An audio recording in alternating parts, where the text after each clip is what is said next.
So, guys, why don't we just do a run-through of the screens while Peter's playing with the lights here? November 2005 saw Anthony Minghella, the director of The English Patient and Cold Mountain, make his opera debut with the staging of Madame Butterfly at the English National Opera. It marked the centenary year of Butterfly's first London performance. Sky Arts went behind the scenes to spend time with the director and the team of choreographers, designers, singers and production staff as they collaborated on bringing to life one of the world's most loved operas. Because it's just so exposed up there in a nice, interesting way. It just means you never go off. It started over 20 years ago because when I first came to London, I was trying to make my way as a playwright, a new person living in London. I didn't really know anybody, but one of my roommates was living in Hampstead, a place I'd never been to before, and he had fallen in love with a young conductor, and that young conductor was David Parry. He stayed with us for quite a long time and was subjected to the caterwaulings and sometimes nice sounds of opera singers when I was rehearsing singers, coaching singers and so on. And he always loved music and opera, but I think it kind of cemented the relationship, particularly with Italian opera. As long as it goes then, we talked about how much fun it would be to do something together. They wanted to do a new production of Butterfly, and Butterfly was one of the operas we talked about doing, but it was partly, I think, because my wife is Asian from Hong Kong, Chinese, and my family's Italian, and the sort of collision of the music of this opera, which is still rather belligerently Italian, and its sort of essay into Asian culture, that seemed like a very good fit for Carolyn and myself to work together.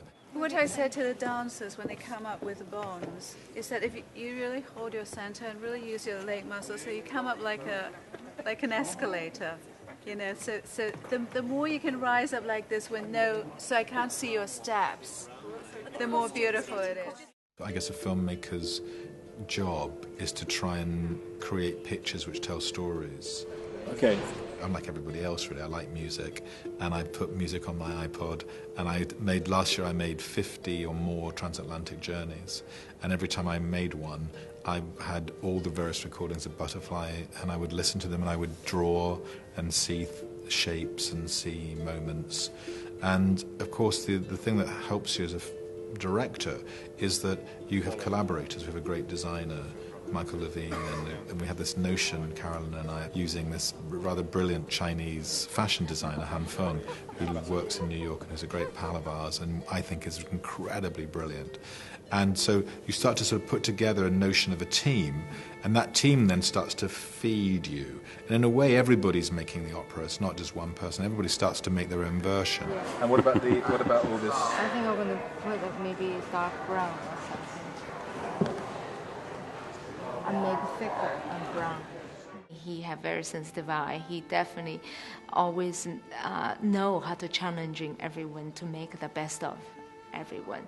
And also I think he always watching very detailed little thing maybe we didn't pay enough attention to it. We should do some drawing or something of just something around here. Mm-hmm. Just to stop it looking too Indian. It looks a bit Indian. It looks a bit like a Nehru jacket. What marked this out as being such an exciting and unique production was the promise of seeing Minghella's customary visual flair and eye for rich texture being transposed to the stage. What happens with me is I suppose I run the opera in my mind and imagine if I can get what I'm seeing or parts of what I'm seeing onto the stage. And the one thing that I felt strongly about was because people know me as a filmmaker, because I began in the theatre and I began as a writer, I didn't want to do something which looked like a film which had lost its projector.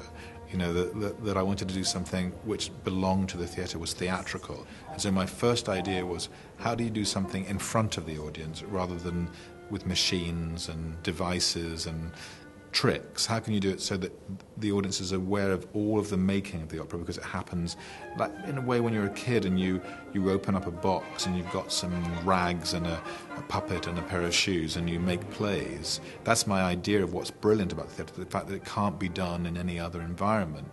In keeping with this idea of a children's box, the designer Michael Levine set to work on creating a neutral space, encouraging the other creative departments, lighting, choreography and costume, to add their own intensity and theatricality. My job as a designer was to allow a space where imagery can appear and disappear, and also help to provide and to make a world where actors, singers, puppeteers, and dancers can all work together. In the theatre, you're sitting in a long shot looking at the stage the whole time. It's always a wide-angled shot. What do you do about that? Well, obviously you use light as a kind of three-dimensional element to, simply if there's only a candle on the stage, you look at what the candle can illuminate. So that's a close-up. So I'm trying to constantly deal with the aspect ratio, in a way, of the stage, and say, how do I make you look down there and then look up, and not only to do it in a kind of momentary way, but actually to choreograph a whole episode. So you go, I'm going to look there, and I'm going to look over there, and then I'm going to look back and see the whole stage. And that's done, through Michael Levine's design, through Peter Mumford's lighting, but also because I want to look at a particular moment. And I've done it by being very intrigued by an element of the production, which is this gap between the floor and mirror, which, depending on how wide it is, gives you a way of looking. So sometimes you look at this long strip, which is very Japanese, but it's also like a piece of celluloid. It's like a 70mm frame, and I like that very much. And then sometimes we try to close it, and then your eye goes down. So of course I will always think in terms of scale of images and trying to find some correlative between changing a lens on a camera and changing the audience's lens. The visual world that is created is very much, yes, it is influenced by his cinema eye, as it were, and it has a great clarity about it, and he's able to make the action focus on the protagonists in a very decisive way, so that everything that goes around it, rather like Puccini's score, everything that goes around it supports the main action. And I think that's a characteristic of his cinema work, definitely.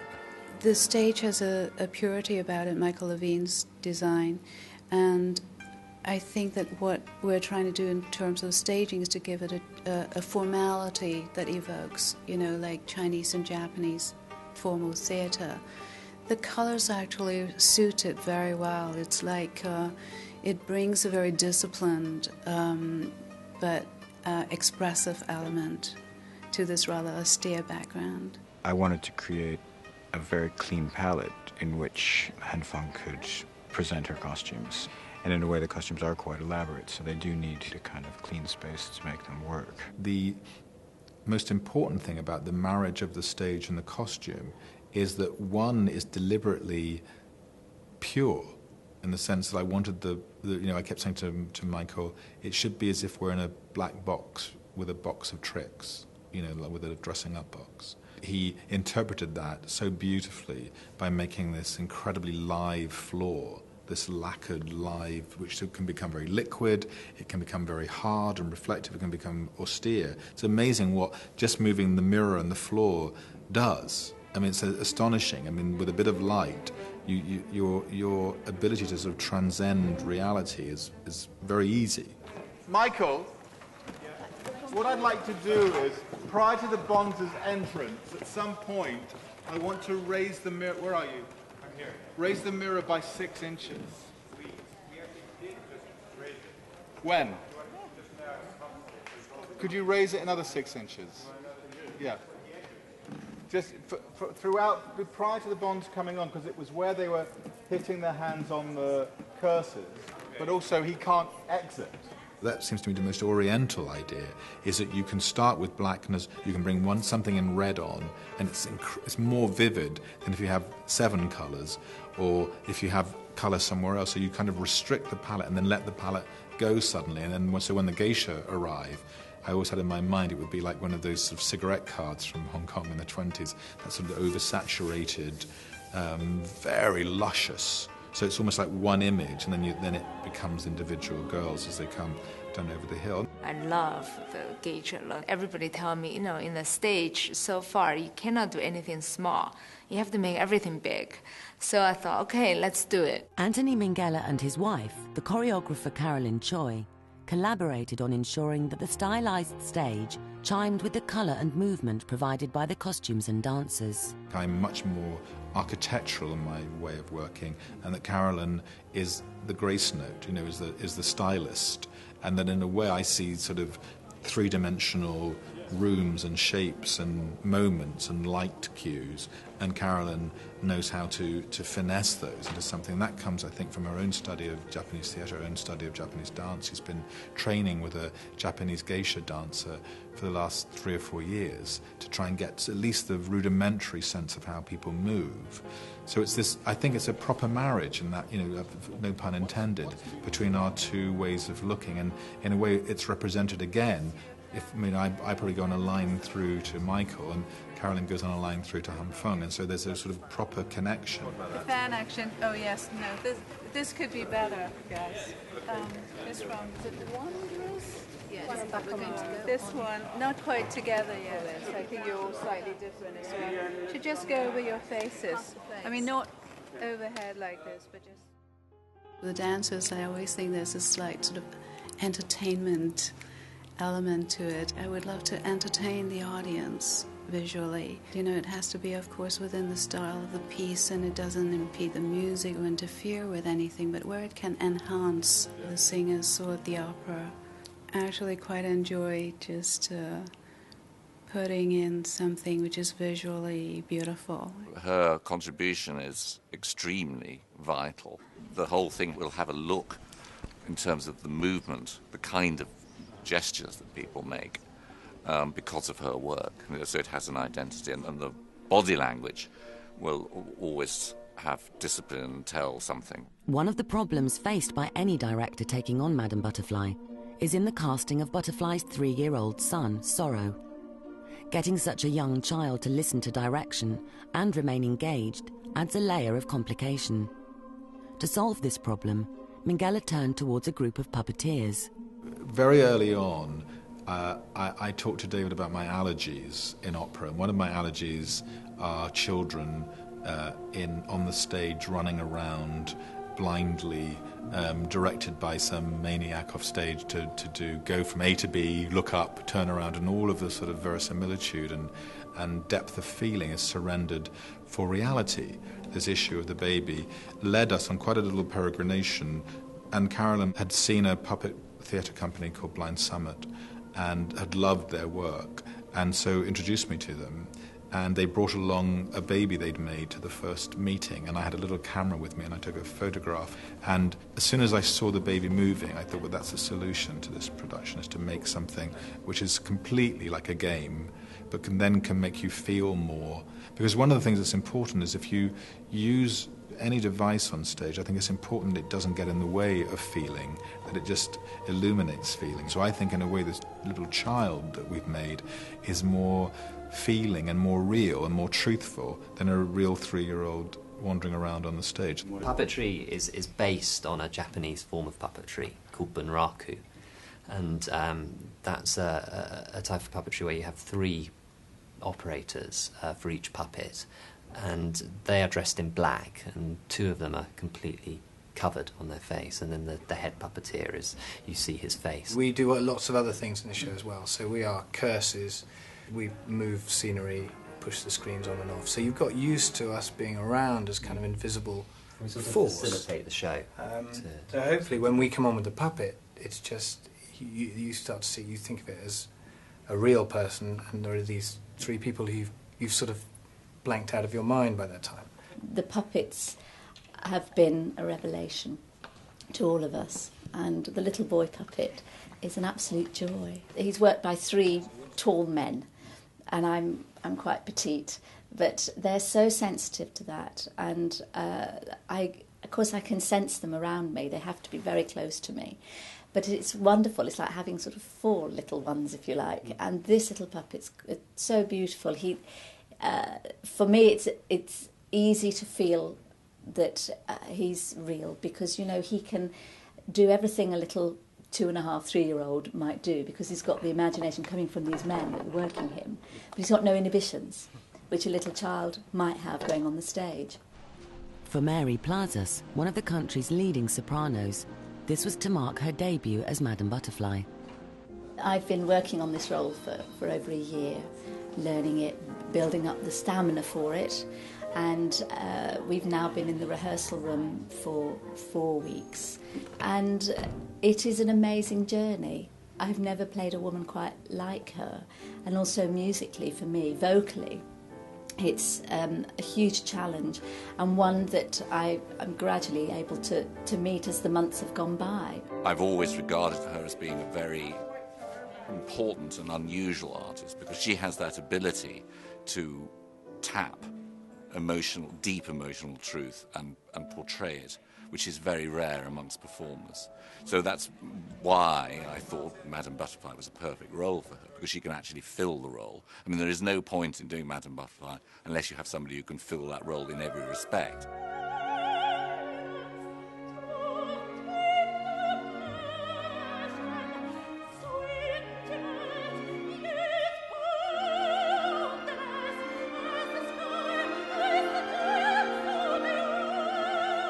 Butterfly is notoriously a difficult role to sing, mainly because she hardly ever goes off the stage.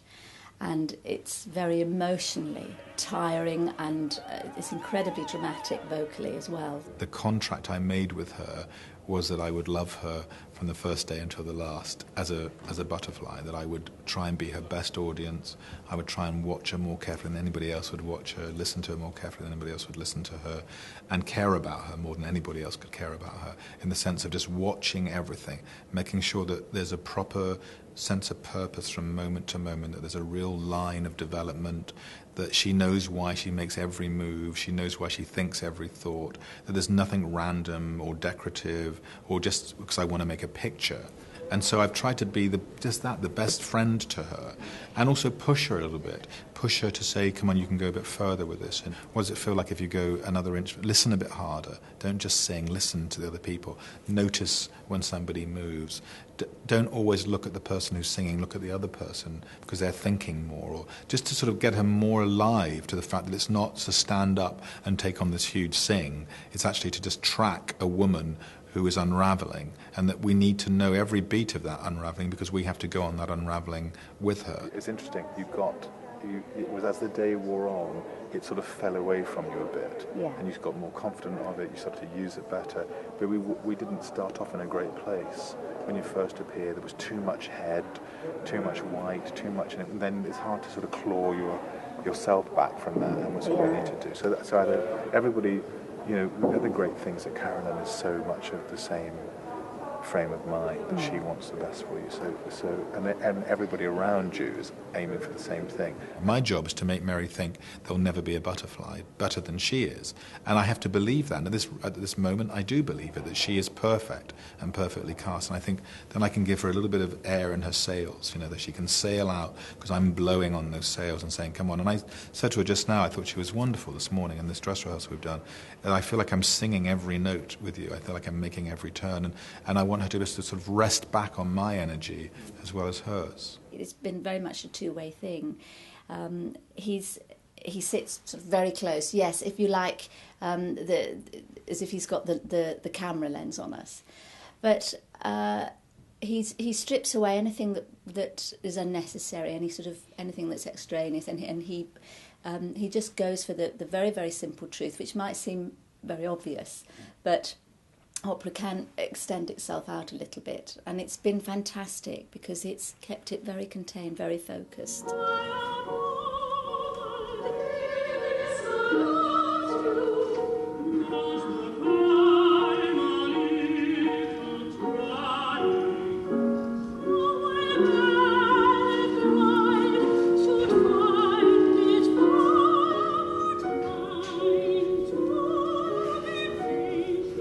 Somehow he's managed to drive this kind of juggernaut, which is the opera. It has millions. I mean, there are these. Well, there's the singers who are have a massive task, and yet still have the time with us to work in a kind of a sort of almost a fringe theatre. Sort of devising and messing around and really playfully looking for what will work. And he's managed to do both, which has been extraordinary, actually. the method of dealing with actors or singers for me is always the same, which is to have no method. It's to say, what do you need? You know, if you're a very strong actor, the last thing you need is somebody coming and pushing you around. If you're a fragile actor, sometimes you need somebody to hold your hand and move you. You need to rest on somebody else. And so it's learning, in the same way as David, the conductor, has to learn, what does everybody need to get to their best and to empower everybody. When first performed at La Scala in 1904, Butterfly was booed off stage. Yet now, the beauty of Puccini's music and the exotic tale of this young Japanese geisha girl and her unwavering love captivates audiences worldwide. In many ways, it's his greatest work because all the elements of it are going towards the central drama in a very clear way. There's no extraneous musical or coloristic or character developments in the way that perhaps in La Bohème there is, I mean, the sort of comedy or the light-hearted elements of Bohème, for example. And I think that makes it the most powerful in many ways of his works.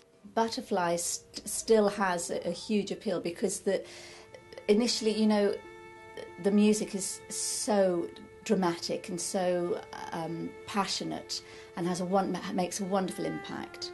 But the story's so fantastic. This one very brave woman. And I think because of all the little things that she does and all the little things she goes through, a lot of people empathise with that. It was the thing in, I think it's St. Mark's Gospel, hope deferred makes the heart sick.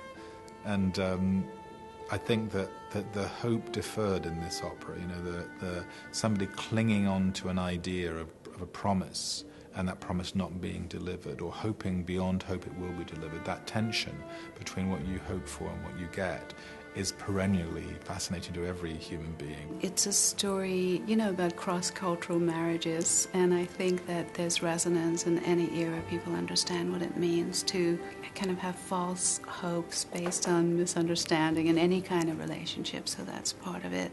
Secondly, of course, it's the music. The music is actually more sophisticated than on first hearing, I think, or I discovered it to be so. At first I thought, I'm not sure if I really would adore it, but the more we work on it, actually, the more I discover the different textures and layers. Somebody from the wardrobe, please take a fan along to the chorus rehearsal room. A fan is required from wardrobe for the chorus rehearsal room, please. I think there's always a sort of pressure when there's a new production, and but you know, I think you can turn that into a good thing because it helps lift up the energy and the adrenaline, and that's ultimately what you engage with on the first night. I think I'm lucky to do what I do. I'm grateful to have these opportunities to play around in different mediums. And it's great to go from, I'm doing a television project next, to film, to do radio, to do theatre. I feel, thank God I'm allowed to do any of these things. I wish I didn't have to deal with results. I love process, I love the day's work. Once it's done, it's very hard to know what to do because I can't be in it, I can't make it better. And so then I want to let go of it. So process has got much more intriguing to me than the stuff itself. That's for other people to enjoy or reject, or I hope to, in this case, that I've done my best for a great opera and a great composer and also a wonderful place, the Colosseum.